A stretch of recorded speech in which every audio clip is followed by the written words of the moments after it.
In today's video, we're just going to be keeping going on our road to $100,000. And it's just kind of like an update video since the month of March just finished.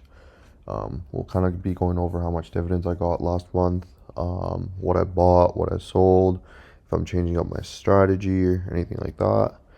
So yeah, without further ado, currently our value is sitting at 51,000. Still in the profit, 20%. This month was last month, sorry, March was red for a lot of people. I made some changes, but yeah.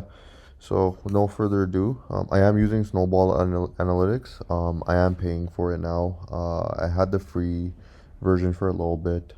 So far, this is probably one of my favorite dividend portfolio tracking subscriptions. I know there's Joseph Carlson's Qualtrim. I believe that's a little bit cheaper than this. But I haven't switched up to that yet. We'll see in the future if, maybe I see some value using that other than this. But just, yeah, going down, just kind of our top day gainers and losers. We have a couple. Take two is new. But yeah, so we're just going to we're going to go over here. We're going to go to our dividend calendar. And we're going to go here to March. So as you guys can see, here's my March calendar for dividends. I believe I did have, so I made over $100 in dividends this month. Started strong with Enbridge, $30. The thing I like about Snowball Analytics is it kind of gives you an update of what your share dividend per share is, and if there was like a raise, a decrease. Then ex dividend date, payment date, gives you kind of a rough estimation of with this many shares with the current dividend distribution, what you'd be looking at. So yeah, Visa, I don't really have too many shares, so smaller. Same with majority of these. Waste Connections, I have 6 shares, but their dividend isn't too high. Same with Realty Income, UNH. So majority of the heavy lifting was Enbridge, SCHD, and CNR. SCHD was when I was getting my distributions before this last month or so, where SCHD took off. Each distribution quarter, I was actually able to buy a share, like a share plus some. But now I believe with the current price, I'm just under a whole share, which is also why I don't like using drip actively, because I don't like to be averaging up. I like to buy shares that are at a discount. But here, as you can see, January I actually had just under $200. If we actually go back to our dashboard here, we go back down, you can actually see the different growth we've had compared to last year. We started in February last year. It was like when the start of this journey was, a couple $1,000s, barely anything. But now that we've done one whole year now, this is actually going to be interesting to see, because we're going to be able to compare how much our dividend distributions have grown from last year. Obviously, these first couple of months, I would say until June, these numbers are pretty low, just because majority of this time was when I was investing all my money, especially around April, which is why June had such a big jump. And then kind of here I was pretty even throughout for the last half of the year. And then obviously started again January, February. So April will kind of be our first full month of decent comparison, but June will be our proper 1 year comparison of how much dividends have grown. As you can see, April, we're projected to almost double our dividends, which is nice. Here on the right, you can kind of see my goal. I want $1,000 every month in dividend distributions. So according to Snowball, with what I have, I believe I have $1,000 monthly investment, and then reinvesting all dividends. It says in 10 years I should be able to reach this goal. My goal is to do this in 5, half the time, before 2030. We're here in the portfolio transactions just to kind of see what we were doing for the month of March. So here, we bought Novo, averaging down. I bought another share of Power Core just because I really like Wealthsimple. And obviously Power Core Canada owns Well Simple. So they were at a bit of a discount. I was still technically averaging up, but I just wanted to buy another share. Bought 3 shares of TELUS, average down. Bought a share of Meta to average down. I sold my Royal Bank holding because I was up in the green decently. I already hold VDY, and Royal Bank is one of the bigger holdings. So I just kind of wanted to be able to use this cash. So I actually deployed this right away. I believe the next day, bought a share of Microsoft, which was at a discount. Um, Basically, just with the pricing and how it goes, like obviously Royal Bank isn't as worth as much as Microsoft. So I think I probably had some cash sitting, and with the sale of this, I was able to afford to buy one whole share of Microsoft. And then I sold. Oh, so this is actually the biggest thing I did in March was I actually sold out of my XEQT position. I wanted to hold. This was supposed to be like a long-term hold for me, but just like the current situation that the market is in, I feel like these gains that I was gonna make from XQT long term, I can make short term. Um, so what I did was I sold half of my position here, a little bit under half, 20 shares at $40. Um, I bought a bunch more TELUS, average down again, right? 8 shares. I bought a couple more, 15 shares of Aegon. This was to average down. This actually was a decent play because right now I'm only down about 2% on the position. And I bought one whole Meta, average down. I feel like Meta is going to be like my next Google, 100% gain, 70% gain, which XQT would take too long. So what I realistically think is Meta will have this gain, and what I will do is if I do see 60, 70% green, I will sell Meta and probably buy back into XQT or VDY. We'll see. But yeah, so as you can see, we ended up buying Meta, and then I think the same day I just sold out completely of all of my XQT, got about $1,000. And then so I bought some more Meta. I don't know why this says Meta CDR Canadian hedged. It should just be the same exact uh, ticker. So yeah, so we bought some of this. We bought one Meta share. We bought four more of Novo to average down just because Novo's been getting hit pretty hard. I started a new position in NOA, North American Construction Group.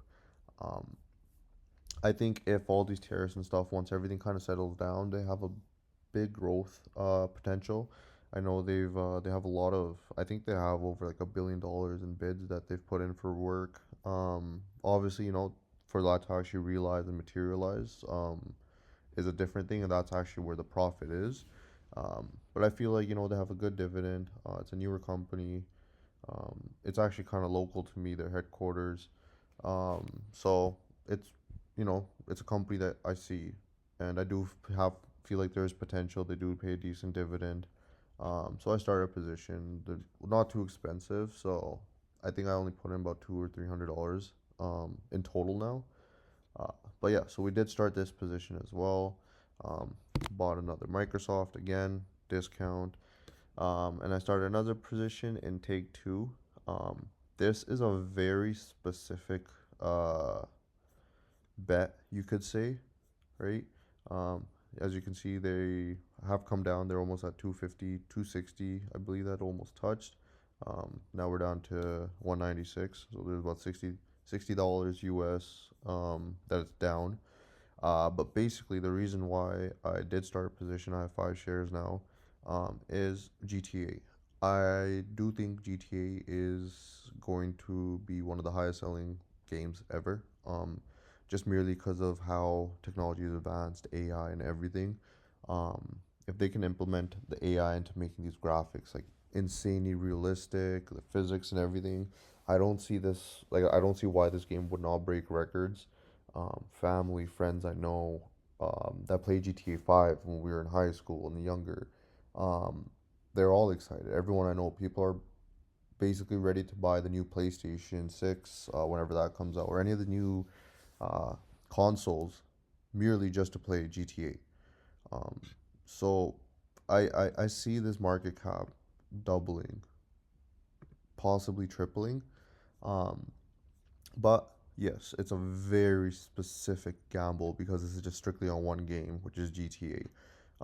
Obviously, if they announce another delay, I won't be surprised if this tanks even more. But I would honestly pick up a couple more shares. But yeah, so Take Two is a pretty it's probably one of my riskiest picks. We'll see how it does. I only have 5 shares, which is just under a grand. But hopefully I can turn that grand into, 3, 4 grand and then redeploy that into XEQT, VDY, some of the other ones I prefer. And then again, bought another Meta. I'm just if I can average down, I'm gonna average down. Especially Meta, Microsoft trading at such discounts. I don't see why not. It's you're buying like a premium brand at a discount. Why would you not want to do that? Bought more NOA. It was actually funny because when I bought it, they were up for a day or two. I was actually up 3 or 4% instantly, and then I think some news came up about some legal procedures or something that they're going through right now and caused their stock to dip. So I bought some more here, bought another, another share here. Bought more Novo to average down, and then again bought more NOA to average down again. All right, now we're back on the Wealthsimple page. I just wanted to show you guys some of my other investments. I am buying a little bit of ETH again. I haven't done crypto in a while. I don't remember when I bought XRP. I've been in the red forever. But $2, so it's whatever. I bought ETH not too long ago. It was, let me see here, on the 27th February. Um, made decent. We made $60. It's ETH is kind of crypto's interesting. All kind of it's just magic basically in the sense of it could all get wiped off. It's all internet, right? Um, EMP goes off, World War III, like crypto could whatever, it could vanish. So I haven't put too much money. Um, I used to buy like back during COVID days. Had NFTs, was big into crypto, all that stuff. And obviously, as everyone probably knows, the crypto NFT winter hit and everything kind of just lost value. I took a pretty big hit on that, which is also why I kind of stayed away from crypto for a long, long time. But I just figured might as well diversify myself a little bit, put a little bit money. Um, I might grow this position to like an ETH, and then just stake it. Wealthsimple has like staking option with certain the different cryptos. They offer different, I believe, returns. Um, I can't remember what the exact was. I think for ETH it's at like 2.8% or something, where like it's just beating inflation. So I kind of tried that out. I think XRP was also I had it staked because of that. It was like a higher, um, maybe a higher APR. So I thought maybe I'd make a return off of it or whatever. Um, but yeah, going back into TFSA, this will kind of just we're actually up for the day. One thing also, once um, you do get a bigger account value.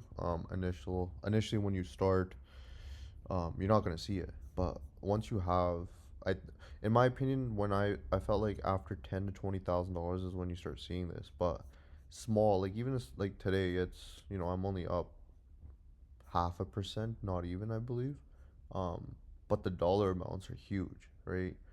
I could be up $200-300. I could be down $200-300 in any given day. So if I go for a week, I'm up actually $1,100 for the week. We've been going up and up. This I'm not sure. I did inject some money into my account here. Can't remember what day it was, but potentially here just because that's a pretty steep incline. Um, but this kind of just gives you an idea of you do see big swings. Obviously, if this was a $500,000 account, this would probably be $2,000. But it you will get to this point, right? It's just a matter of staying consistent. Um, I've been consistent for a year, trying to save wherever I can. Um, it's just, every penny adds up eventually. I'm reinvesting every dividend. I haven't pulled any money out of this account in over a year. Um, I'm just putting, and hopefully, this will be half a million someday, 1 million, 2 million. If I could get it at 2 million, that would be nice because if I'm doing $2-3 million portfolio with a 3% return, growing 9.1% yearly, my net annual dividend income would pay all my bills basically. Um, that way, my business income or work income, whatever I'm making, would either be A for investments, B mortgage, or C kind of like fun money, right? Um, I'm young right now, so I'm still out enjoying. I go out with my friends. I just don't do some of like the expensive things or some things that people enjoy. I'm not big on the clubbing scene. I'm not big on drinking. So like a night out, I save a lot of money because you go to a club, you're spending 100, $200, $300 a night. If you do that consistently a week, that adds up. That $200-$300 is gonna go into this account. It's gonna make me money. That also said, I'm not, sacrificing my living standards right now. I'm not, putting myself through a tough time right now. So in the future, it's easier. I'm still enjoying my age right now. I know, I'm only gonna be, young once. I'm not gonna be able to do the things I'm able to do now, 20, 30, 40, 50 years from now. So I still enjoy my time now, but I also know being smart and investing smartly, worrying about the future will also make my future that much more easier. Um, I have a rough timeline in my head of when I want to retire. Um, it's not too far away from now, but it's I think it's a feasible number where I think I can grow this account to the point of when I do retire, like I could at least pay my phone bill, my monthly gas, my insurance, and stuff like that. Um, but we'll see. Retirement is always just I think a carrot that everyone kind of chases. The day I actually can consider retiring, we'll see. But here we're gonna go over all my stocks, my positions. Aegon, I'm still down, but we're up for the day. Amazon, I'm kind of just holding. We'll see what I do with Amazon. I'm been in the green. Haven't had a really chance to buy more because I don't want to average up. CNQ's been doing good. It had a little dip. It came down from like 71 bucks. I think I was up close to 77% at one point. CNR has been doing strong. I was in the red for so long. I had like 3 shares, and then being down 10-15%, I was just like, I have to average down at this point. Like, if I'm getting that big of a discount, I'd not be the smartest if I didn't buy it. So I went from like 3 to 21 eventually. Um, it's a strong company, really good dividend for, the value. It's just, I like it low PE, under 20. CNR, it's railroads are always going to exist. They're just too important. Trucks get too expensive because of diesel and gas and all that. Trains obviously, yes, fuel prices, whatever they use for fuel, will also affect them, but they're able to just move so much more quantity. They don't have to deal with traffic delays and accidents and things like that. Yes, obviously trains will derail and you have those, big impacts. But I just feel like trains are just so consistent, where, this kind of brings the risk down in my portfolio. It's a little bit of a safer bet. Um, Enbridge, same as C&Q, talking about natural resources. Enbridge is one of the biggest companies. Um, Wish I could buy more. Hopefully, I come down to like the 10% here. If it drops that much, I'm definitely gonna buy more. Google, I've just been sitting on. I was buying when it was down. Just kept averaging down. Was able to buy 11 shares before it took off. And I've just been kind of sitting on it. I think I only have like personally about like a grand or so invested. And the rest is just gains. Um, but it looks like it's not working currently. Anyway, so we'll continue from there. Where were we? Google. So MasterCard, we've been down. I'm not sure if I'm gonna average down with Microsoft. It's just their dividend is just too low for me. It's 0.67. Yes, it's a safe company. I feel like I've talked about this before, so I'm not gonna get into detail again.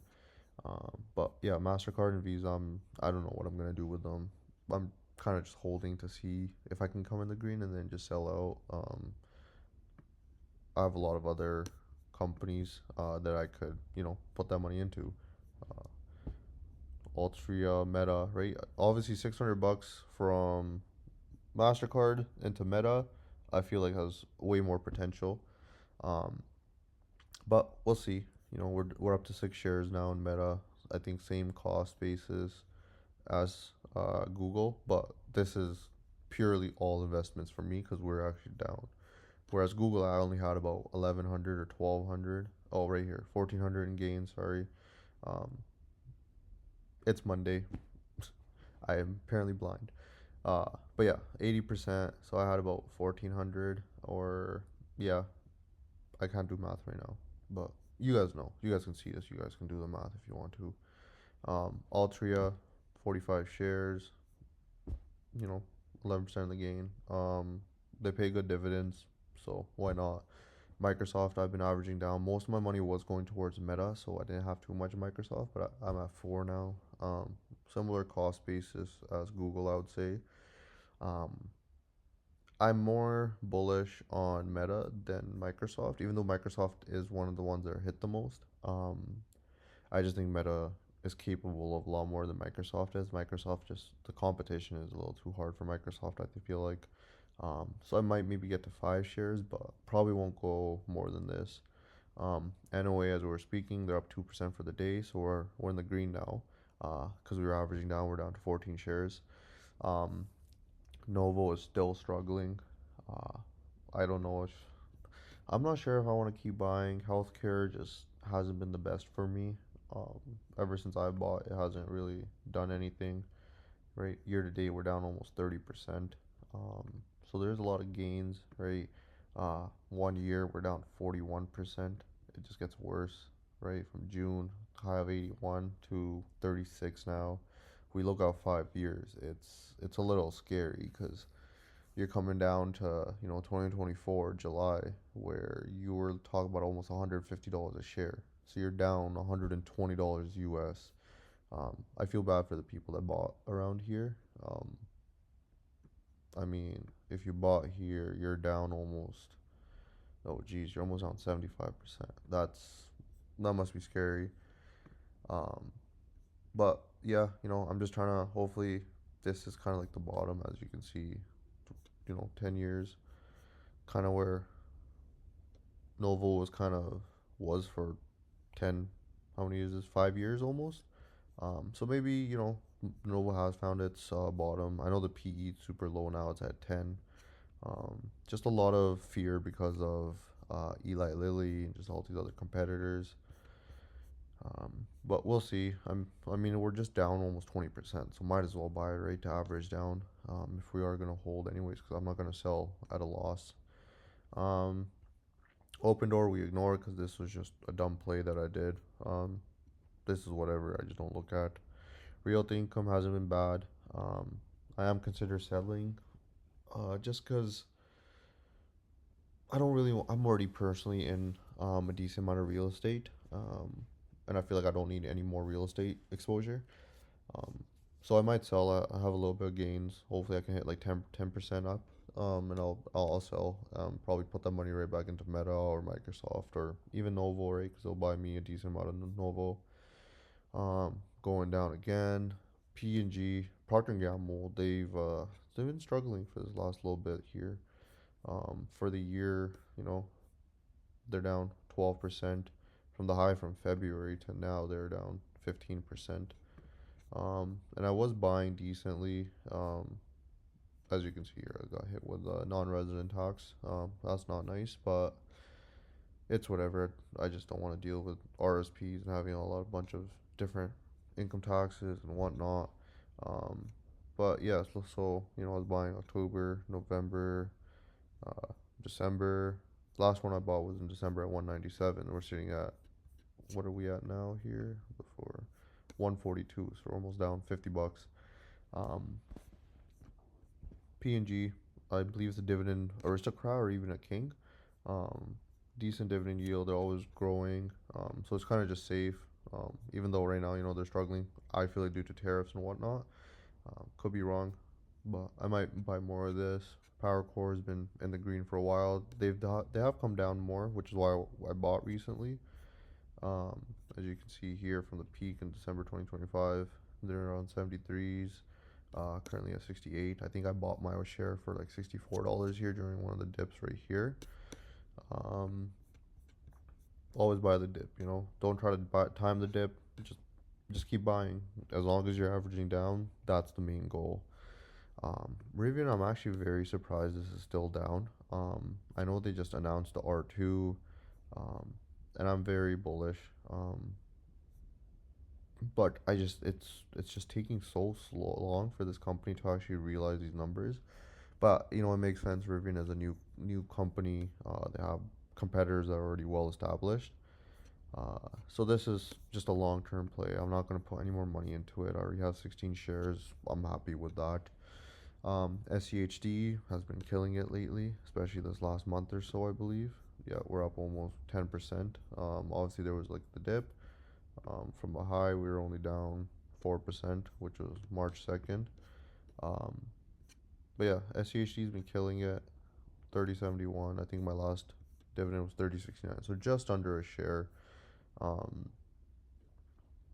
Not bad. I wish SCHD was, back to these prices here. So I could, drip at least a share plus each time and then just buy. I would have bought so many more shares here had I known, obviously, that. But that's why we don't try to time the market. We just try to spend time in the market. Telus still down. I'm just averaging down from 22. We're down 22%.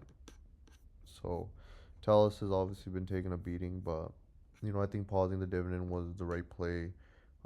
Hopefully their financials get better. Hopefully the health sector that Telus is doing does better. Because I do have a decent money into it. They pay amazing dividend, obviously. Probably I think one of my higher dividend players of $64. Um, Obviously not bad. That buys me multiple shares of Telus. If I did have drip on, which I don't. So take two, we are sitting in a little bit of the green. Had today's day not been so red, we probably actually would have been closer to 5%. Sorry, yeah, 4.5%. UNH finally some good news, right? After hours up 10%, as you guys can see, sitting at 307. Finally, something's happening with UNH. I believe I did start selling out of UNH at some point a while ago, a fractional buy. I guess not. I guess I was just buying the whole time. Um, but as you can see, if we go back to a year, I could have sold right here at 583. Decided I didn't want to, so we're down 50, 60%, 48% currently with the gains we saw today. Um, I probably will sell out of UNH just due to how volatile the stock's been. Obviously, it's been a great company, but I just don't want that risk. Um, the yield is good, 3.19, PE's 21, right? I like to be around the 20 PE. Um, so who knows? Maybe I'll hold on to it, but currently I'm kind of in the headspace of selling, getting out of kind of like at least one of the healthcare stocks, right? If I'm gonna, I could sell a lot of UNH for some gains, just throw that money into Nova to average down. Well, I don't know. We'll see. Visa's been hit harder for me personally than Mastercard. Um, Same situation with Mastercard. I don't know what I'm gonna do with Visa. Probably will sell. Take the gains, put them into something I'm down on. VDY has been killing it for me, outpacing the VFV, SCHD, XQT. I wish I had all my money in VDY, sorry. If we're talking, just let me go here to 5 years. This is, so I had started right about February 3rd. So had I just been consistently buying, I would have been up 36%, which, makes sense. Um, Obviously, had I been consistently buying, I would have been averaging up. But this dip right here, I knew was a buy. Um, a lot of the money that, which is why my average price for my VDY is low, is because I knew that was a crazy deal. So I bought a lot of shares around that time, and the rest were kind of just buying one or two here or there, slowly averaging up. And then Waste Connection has been a loser for me since I've bought. I don't think I've been in the green at all. PE is way too high. 40 PE is almost double of what I'm normally used to. Dividend ratio is low. Yes, they're a dividend king or an aristocrat. It's a safe hedge, this and that. But I just feel like it's a little too overvalued. Um, this was one of the earlier stocks I picked, so I wasn't, looking into too much. As you can see from February, right around here. So I saw this dip. I'm buying around here, so I'm kind of like, hey, it's a good time to buy. My average is, not the best, but if I go from peak March to now April, down 17%. So as you can see, obviously I've been averaging down 6 shares to kind of get to this point, 245. But yeah, no, Waste Connections has been, she's been hurting me for a little bit. But been paying dividends, not anything crazy. Um, but as you can see, 223 bought here, 233 bought here, 239. So as the price dropped, I bought more and more. 249, 261. So June was actually the first time it seems like I bought.